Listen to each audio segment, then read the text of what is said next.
இன்னைக்கு நம்ம வந்து divine faith and divine surrender தான் பார்க்க போகிறோம். ரொம்ப கிறிஸ்பாக அதனுடைய எசன்ஸ் மட்டும் பார்ப்போம். ஓகேயா? So divine faith and divine surrender அப்படிங்கிறது எதுக்காக நம்ம மெயினாக பார்க்குறோம்னா, நம்ம வந்து வி ஹேவ் டு ரிலீஸ் கண்ட்ரோல்னா என்னங்கிறது தனியாக ஷார்ட்ஸ் போடுறேன். And we have to surrender completely 100% to our divine masculine அப்படின்னு சொன்னால் நிறைய பேருக்கு அது புரிய மாட்டேங்குது. நான் எப்படி சரண்டர் பண்ணுறது அப்படின்னு கேட்குறாங்க. இல்லை சரண்டர் பண்ணிட்டோம் இவங்க வந்து இன்னும் அதுக்கு நான் என்ன பண்ணுறது, அது மேனிஃபெஸ்ட் ஆகணும்னா நான் என்ன ஸ்டெப் எடுக்கணும், நான் என்ன ஆக்ஷன் எடுக்கணும், இதெல்லாம் சிந்திச்சுக்கிட்டே இருக்கிறாங்க. ஸோ இது வந்து தேவையில்லை அப்படிங்கிறதுக்கு தான் அந்த சரண்டர் பண்ணணும். அந்த சரண்டர் எப்படி பண்ணணும், அதுக்கு பின்னாடி இருக்க ரீசன்ஸ் சொல்லணுங்கிறதுக்காக மெயினாக இந்த வீடியோ ரெக்கார்ட் பண்ணுறேன், இந்த ஷார்ட்ஸ். ஸோ டிவைன் ஃபெய்த் அப்படிங்கிறது என்னன்னா, படைப்பினுடைய சாராம்சம் உங்களுக்கு ஃபர்ஸ்ட் புரியணும். ஓகேயா? படைப்பில் என்ன இருக்கு? உடல், உயிர், ஆன்மா 3 இருக்கா? இந்த உடலை தான் நம்ம என்ன சொல்றோம்னா புத்தின்னு சொல்றோம். ஏன்னா புத்தி இயக்கி தான் உடல் இயக்கமே நடக்குது. ஓகேயா?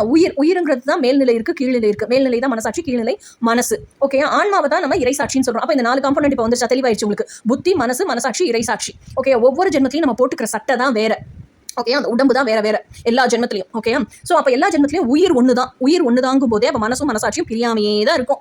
ஓகே, அந்த உயிரில் மேல்நிலையும் இருக்கும், கீழ்நிலையும் இருக்கும். எந்த உடலுக்குள்ள அந்த உயிர் போச்சுனாலும் மேல்நிலையோடையும் கீழ்நிலையோடையும், அதாவது மனசோடையும் மனசாட்சியோடையும் தான் உள்ளே போகுது. ஓகே, இது ஒரு புரிதல். அடுத்தது ஆன்மா, இறைசாட்சி. நம்ம ஆன்ம பலம் ஏற்றுறோம், நம்ம ஆன்மாவை வந்து ரியலைஸ் பண்ணுறோம். ஆன்மா வேணும், அந்த என்ன சொல்றது, நம்ம ஒவ்வொரு பாட புக்கு ஸ்கூலில் கொடுத்துருப்பாங்க, அதுக்கு கைடும் சேர்த்து கொடுப்பாங்க. அந்த கைடு வேணும்னு கேட்குறோம் அப்படின்னா தான் அது நம்ம கிட்ட வரும். ஓகே, நம்ம அந்த ஆன்ம பலம் ஏற்றிக்கிறோம், அதை தேடுறோம், அதனால அந்த கைடன்ஸ் கிடைக்குதுன்னு அர்த்தம். ஸோ இதுவுமே ஒவ்வொரு ஜென்மத்தையும் வேணும்னா வச்சுக்கலாம், வேணாம்னா அது கண்டுக்காமே இருந்துக்கலாம். ஸோ அப்போ ஒரு தாயோட வயிற்றுல கரு இருக்கும்போது 3வது மாசத்துல அதுதான் உயிர் வந்து உள்ள போகுது. அது வரைக்கும் அது சதைப்பிண்டமா தான் இருக்கு. ஓகே, அப்போ 3வது மாசத்துல உயிர் உள்ள போகும்போது அது எந்த பிசிக்கல் மாஸ், அந்த சதைப்பிண்டத்தோட சட்டையை போட்டுக்குது இல்லையா? ஸோ அப்போ அந்த உயிருங்கிறதுல மனசும் மனசாட்சி சேர்ந்தே தான் இருக்கு. அப்போ உயிர் தான் உடலை தேர்ந்தெடுக்குதே தவிர உடலுக்கு உயிர் கொடுக்கப்படல.